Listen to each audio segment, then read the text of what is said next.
Adam lost his glory due to disobedience and never recovered it. Cain lost his glory due to carelessness and never recovered from it. Esau lost his birthright due to carelessness also and never recovered from it.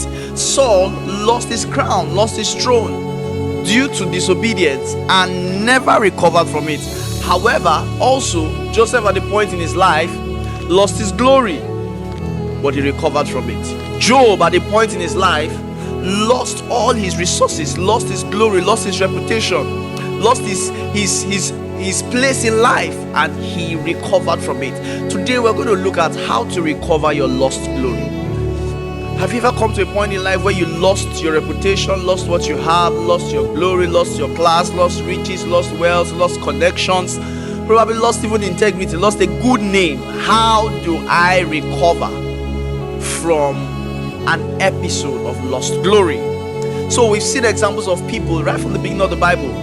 Adam, who lost his glory, who fell due to disobedience. Cain, due to jealousy, lost his glory and fell. Esau, due to carelessness, sold his birthright and lost his glory. Saul, ordained to be king, also lost his glory due to disobedience.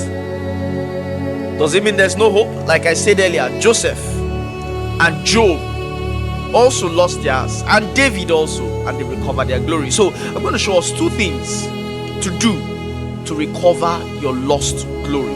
Two things.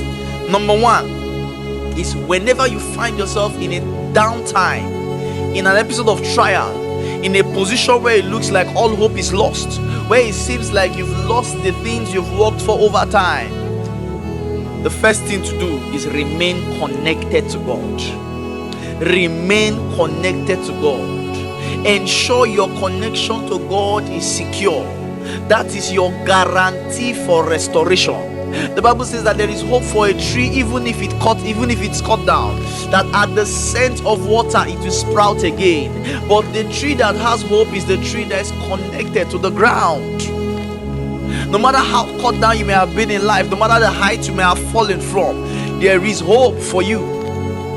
As long as you are connected to your source, as long as you remain rooted in God. Yesterday we look at how Jesus is the vine and we are the branches. As long as the connection is intact, there is always a hope of resuscitation. There's always a hope of restoration. There's always a hope of revival. There's always a hope of coming back to life.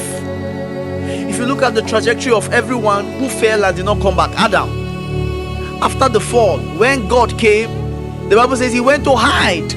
His connection with God was disrupted. Saul, same thing. When Samuel came, he was not looking at restoring what was wrong. He was telling Samuel, because of the people, respect me, behave, just patch up. His ego was more important than his connection to God. In doubt times, there is no ego.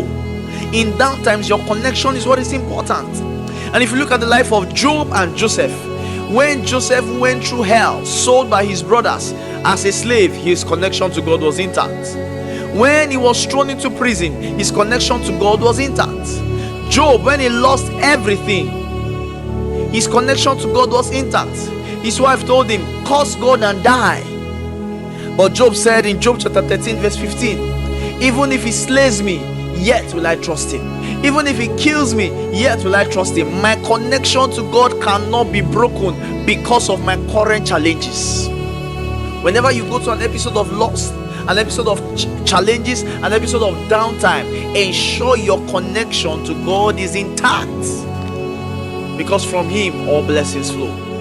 Secondly, is in your downtimes, in the place where you are experiencing loss, grief, you've lost reputation, like Job, like Joseph, is wish others well.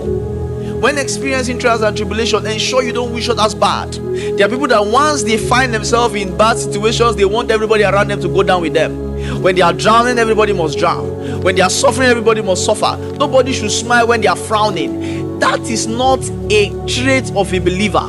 The trait of someone with the mind of Christ is, even when I'm crying, I want others to smile. Even when I'm going through pain, I want others to rejoice. And so you see that Job, even though he was going through pain and grief, the Bible says in Job chapter 42 verse 10 that he prayed for his friends. He prayed for them. These were friends that had criticized him. He prayed for them. You can see that also in the life of Joseph. While in Potiphar's house, he was not bitter. He took care of his resources. While in the prison, he was not bitter. He wished the butler well and sent that butler through his gift back to the palace. And still there, he said, remember me. When in down times, wish others well. What you wish for others comes back to you. If you are going through an episode of challenge and you are wishing everybody's in that same thing, you will remain there. But when in trying times you wish others well, God will always send a way of rescue. God will always send a door of rescue. So two things, remember. Number one is ensure you remain connected to God. Number two is ensure you wish others well. And I see you recovering whatever has been lost. Whatever glory has been stolen from you, whatever trial you are going through, whatever downtime you are experiencing, as you focus on these two keys, you will experience total restoration. God bless you. See you tomorrow.